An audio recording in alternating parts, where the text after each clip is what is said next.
Здравствуйте, друзья! Как иностранцы пользу России приносили.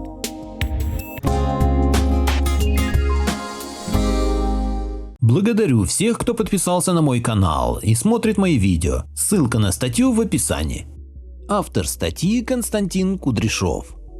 250 лет назад, в ноябре 1766 года, Екатерина Великая подписала документ, в котором отмечалось: поскольку иностранцев выехало в Россию на поселение такое множество, что ожидаемо не было, въезд таковых прекратить.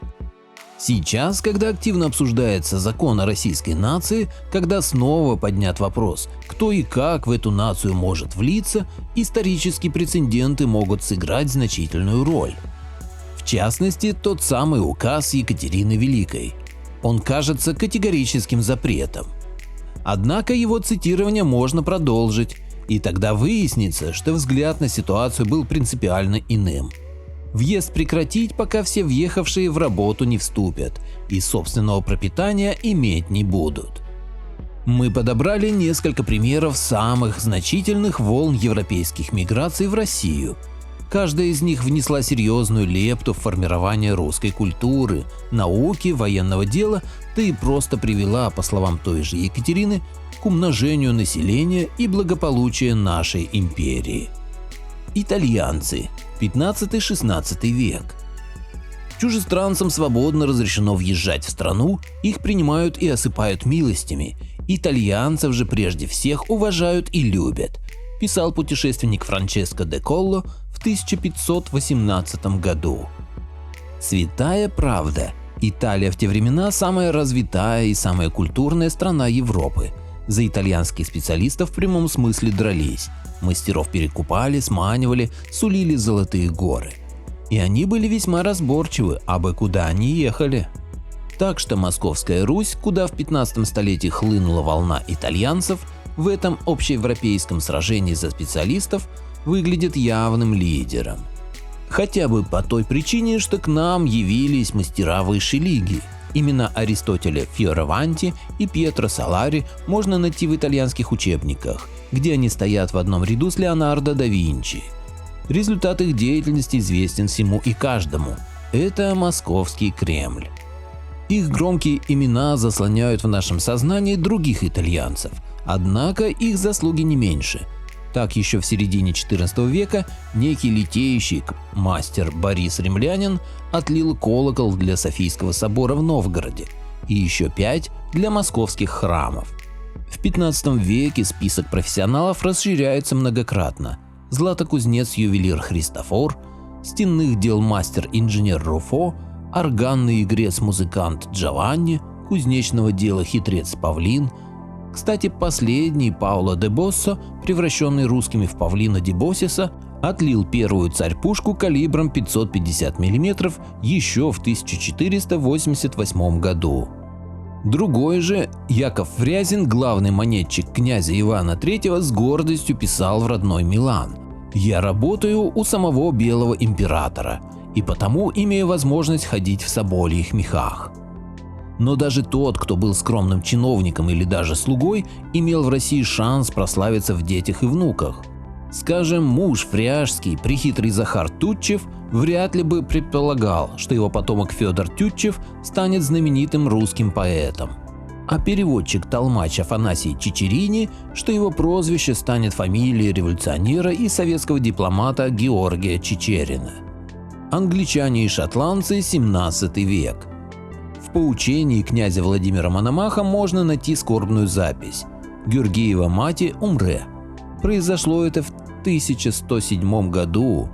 Георгий, сын Владимира, Юрий Долгорукий, а его мать принцесса Гита Уэссекская, жена Мономаха и дочь павшего в битве при Гастингсе английского короля, бежавшая в Данию, а оттуда на Русь. Получается, что Москва была основана сыном английской беженки. Впрочем, настоящая волна англичан и шотландцев, переселявшихся в Россию, нахлынула в 17 веке, когда в Англии произошла революция и люди бежали от ее ужасов чуть ли не на край земли. Кем они были, прекрасно говорит одно из русских землеописаний. Королевство Огленское – люди купеческие и ученые. Королевство шкотское от слова шкот – шотландец, купеческих мало, все воинские. Точнее не скажешь, англичане чаще служили в России по врачебной части. Даже личным доктором царя Алексея Михайловича был Самуэль Коллинз. Зато первый в истории нашей страны генерал-шотландец Александр Лесли, получивший это звание за взятие Смоленска в 1654 году. Кстати, прославился он еще и тем, что перешел в православие и дал начало роду смоленских Лесли. Улица Герцена в Смоленске до революции называлась Леслевский проезд. Не будем забывать и другого русского генерала, героя войны 1812 года Михаила Барклая де Толли из клана Барклай. И, конечно, Михаила Лермонтова, чей предок, наемник и тоже поручик Джордж Лермонт был взят в плен войсками Дмитрия Пожарского в 1613 году и решил остаться в России. Однако среди шотландцев на русской службе были не только воины. Имя сподвижника Петра I Якова Брюса, инженера-математика, астронома и геолога, знают многие. Его соплеменник, механик и архитектор Кристофер Галлоуэй известен меньше. А ведь именно он устанавливал часы на Спасской и шатры на остальных кремлевских башнях. Французы, 18 век.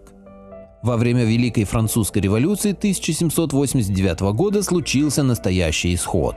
Страну покинули более 150 тысяч человек.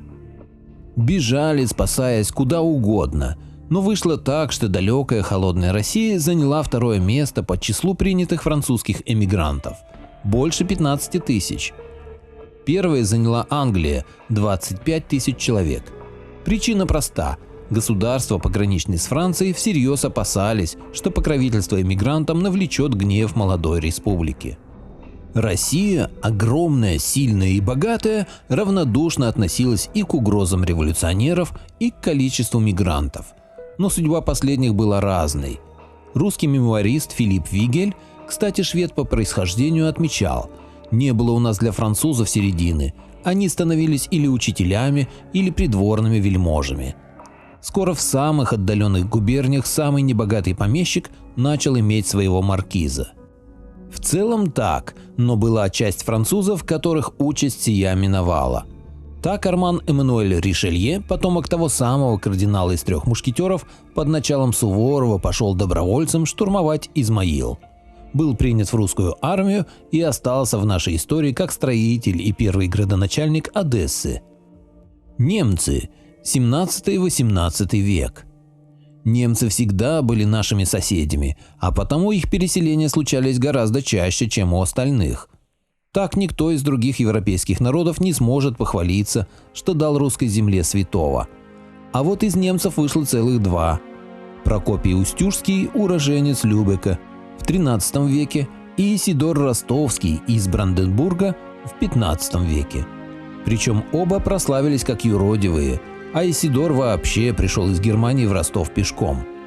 Любопытно, что много лет спустя, в 1821 году, пешком же пришел в Россию некий Наполеон Пельцер, предок знаменитой русской актрисы Татьяны Пельцер. Заветная мечта немцев – завоевать мир. Самое забавное, что в 18 веке это у них получилось. Почти на всех европейских тронах сидели именно немцы. Правда, в России урожденная немка на престоле была лишь одна, но зато Екатерина Великая. Остальные же попадали к нам самыми разными путями.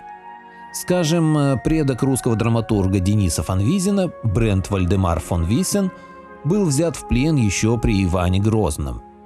Но германские государства нищали, и выходцы из них стали наниматься на русскую службу. Как раз в 18 столетии у нас было принято жаловаться на засилие немцев во всех сферах. Впрочем, жалобы можно и пересмотреть. В этом могут помочь такие потомки русских немцев, как поэты Александр Блок и Афанасий Фет, мореплаватели Иван Крузенштерн и Фаддей Беллинсгаузен, музыкант Святослав Рихтер и соратник Сергея Королева, пионер ракетной техники Фридрих Цандер. В наше время российское правительство, задвинув подальше коренное русское население России, вовсю стремится сделать побольше благ для иностранцев. Например, Госдума исполняет поручение главы государства увеличить не менее чем в 2 раза количество иностранных студентов в РФ. Второе чтение прошел законопроект, который позволит иностранцам, обучающимся в России, найти работу без специальных разрешений.